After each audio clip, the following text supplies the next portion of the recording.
आइए जी, आज श्राद्ध के विषय में चर्चा करते हैं। प्रतिदिन पितरों का श्राद्ध श्रद्धा के साथ श्राद्ध करना चाहिए। अन्न से, जल से, फल से, फूल से कोई भी चीज ना मिले तो तृण आदि से दे करके श्राद्ध करें, लेकिन श्रद्धा का नाम ही श्राद्ध है जी। और श्राद्ध नित्य, नैमित्तिक एवं काम रूप के साथ में 3 प्रकार से बतलाया गया है।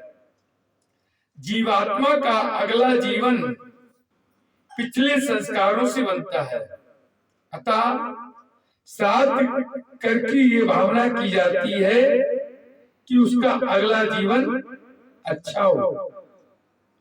श्राद्ध और मंत्र के मेल से पितरों को तृप्ति के निमित्त जो विधि होती है उसे श्राद्ध कहते हैं। 12 पुराण में श्राद्ध की विधि का वर्णन करते हुए मार्कंडेय ने ब्राह्मणों से कही हुई कि 6 वेदांतों को जानने वाला, यज्ञ अनुष्ठान में तत्पर, भांजे, दोहित्र एवं तपस्वी ब्राह्मण के लिए श्राद्ध कर्म में ऐसे ब्राह्मणों को श्राद्ध कर्म के लिए नियुक्त करना चाहिए। कुछ ब्राह्मण ऐसे भी हैं जिनको श्राद्ध कर्म में वर्जित बताया गया है, वो अलग बात है।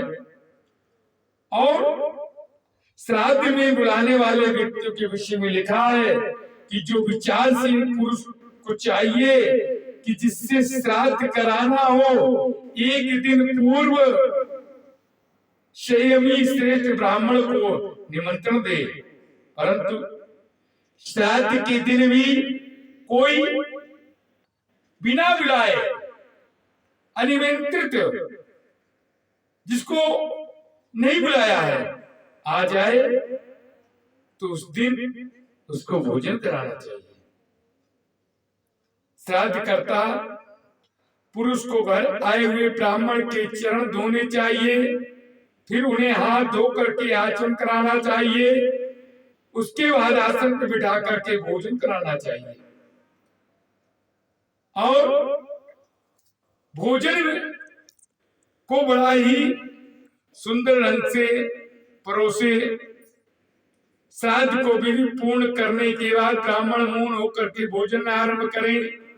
हाँ, एक बात है कि भोजन किए पश्चात यजमान को नमक नहीं पूछना चाहिए। अगर आचार मांगे तो दे दे, या थाली में कोई ऐसी व्यवस्था करके पहले रखे कि उसमें नमक रख देना चाहिए।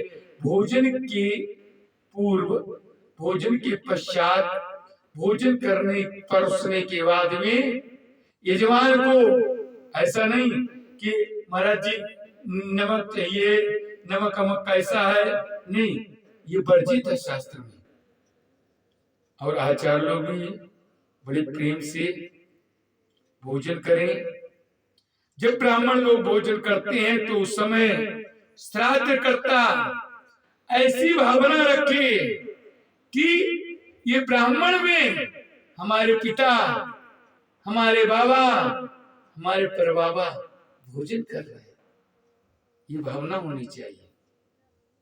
ये पाकर के भोजन पाकर के तृप्त हो रहे हैं मेरे पूर्वज, ये भावना होनी चाहिए। और श्राद्ध के अंत में दान देने समय पे संकल्प के साथ में दान देना चाहिए, ताकि उस फल का फल पितरों तक पहुंच सके। नहीं तो असुर लोग भाग ले लेते हैं और केवल कर्मकांड या वस्तु से काम नहीं होता है। पितरों को जो श्रद्धा से बुलाया जा सकता है, श्रद्धा के साथ में श्रद्धा ही श्राद्ध है। श्राद्ध के नाम, उनके पिता का नाम, उनके कुल गोत्र का नाम लेकर के आह्वान करना चाहिए। श्राद्ध काल में ब्राह्मणों को अन्न देने में कोई समर्थ ना हो तो ब्राह्मण को कंदमूल, फल, थोड़ी सी दक्षिणा देवी, यदि इतना करने में भी समर्थ ना हो तो किसी भी श्रेष्ठ ब्राह्मण को एक मुट्ठी काले तिल दे दे।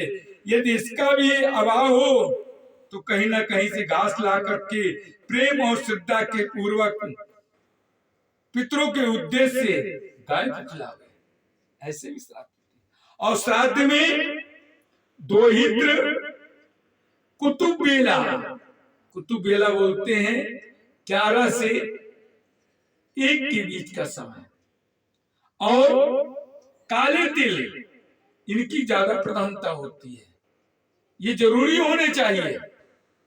ऐसे श्राद्ध और मंत्र के मेल से पितरों की तृप्ति के निमित्त जो विधि होती है उसे हम श्राद्ध कहते हैं। जय श्री राधे।